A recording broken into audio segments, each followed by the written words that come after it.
Hi Room 109 Gators. Today I'm going to be talking to you about nonfiction text. A nonfiction text is an informational text. It's also known as a book that has real information, something that you can learn about. So I'm going to talk about the different parts of a nonfiction book today. So we have the title right here. It tells us grizzly bears. So this is going to tell us that the book is going to be information about grizzly bears.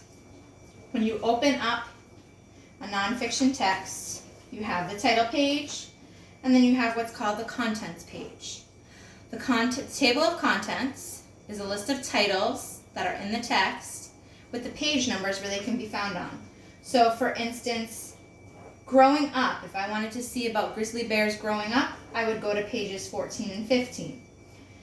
If I wanted to find out where they live, where do they live? Pages 8 and 9. It's a shortcut of trying to find information quickly. So I'm going to hang up that so that you can look at that for the remainder as we go.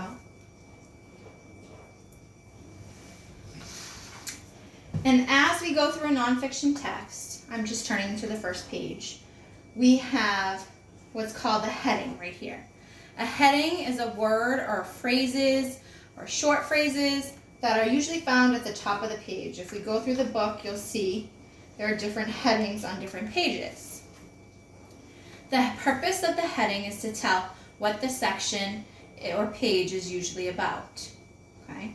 And it's usually in bold or darker writing, usually bigger writing than the rest of the text to signal that it's a heading. It's saying, this is what's coming next.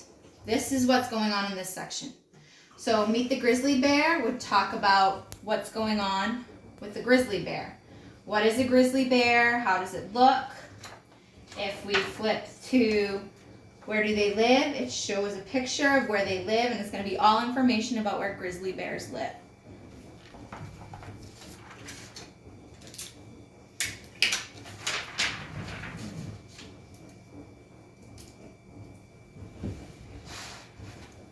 Another thing that you will find in nonfiction text are illustrations or pictures.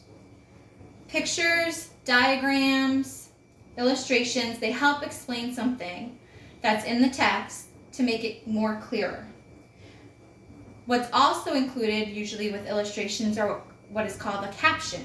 A caption are the words, phrases, sometimes they're titles, they're descriptions that describe what's going on in the picture, the diagram, or the illustration. So you'll see here there's captions to describe this illustration here. For this picture of the world is showing where the grizzly bears and what they live. Over here we have a graph.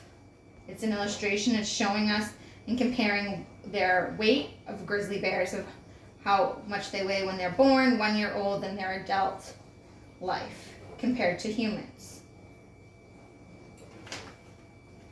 And then there are all these other boxes too that provide little snippets of information. So as you read this week, I'm asking you to read a nonfiction text for your remote learning. And I want you to pay close attention to your nonfiction books. Do they contain a table of contents? Do they have headings? Do they have illustrations? Do they have captions? These are just some of the text features that are found in nonfiction books that I want you to be on a lookout for. Happy reading, Gators!